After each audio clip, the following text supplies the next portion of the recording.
Mula sa bagyo at malawakang pagbaha hanggang sa lindol, sunog at iba pang sakuna. Kapag may malawakang kalamidad o trahedyang nangyayari, isa sa mga resulta, trauma.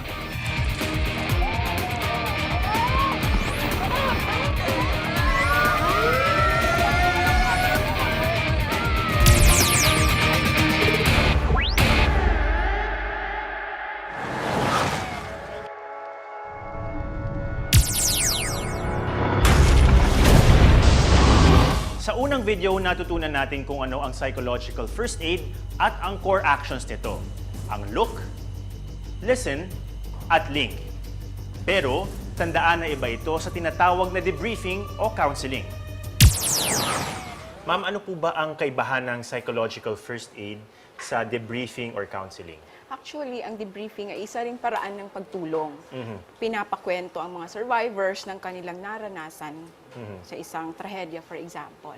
Pero ayon sa pag-aaral, ito ay nakaka-elevate ng stress at anxiety dahil nire-relieve nila kung ano ang kanilang naranasan at ang emosyon noong panahon na naranasan nila ito ay tumataas.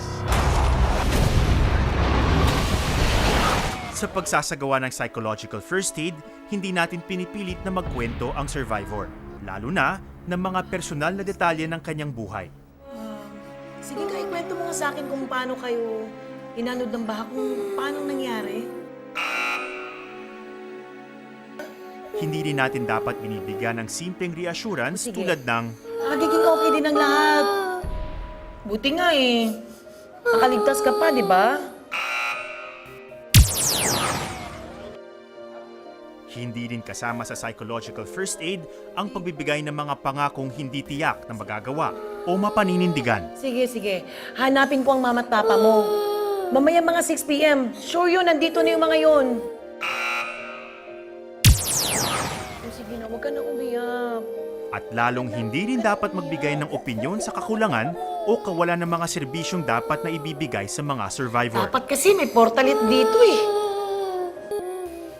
Ang baho-baho. Bumuka tuloy kayong kawawa dito. Ito ang mga dapat tandaan para masigurong epektibo ang isinasagawang PFA.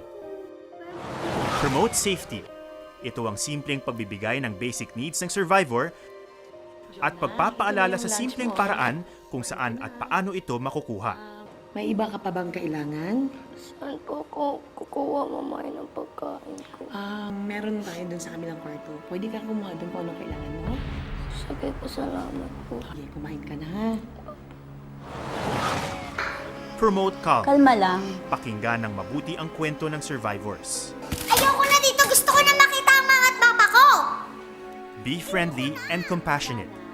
Mahirap man pakitunguhan ng survivor, tandaan na walang tama o mali sa kasalukuyang nararamdaman nila. Ayoko na dito! Promote connectedness. Edwin, nasa ibang evacuation center pala mama at papa mo. Tulungan silang makausap ang mga mahal sa buhay at magsama-sama ang pamilya. Antayin ko po kayo dito! Promote self-efficacy. Hikayatin ng mga survivors na tulungan ang sarili nila. Jana, kumain ka na para lumakas ka. Ito tubig oh. At panghuli, promote hope. Kuya. Bigyang May pag-asa ang namimigay mga ng survivor mini-pananim dun sa na kabilang kwarto. makapagsisimula Makakatulong muli ito para sa panibagong buhay ninyo. sa pamamagitan ng mga serbisyong makatutulong sa kanila.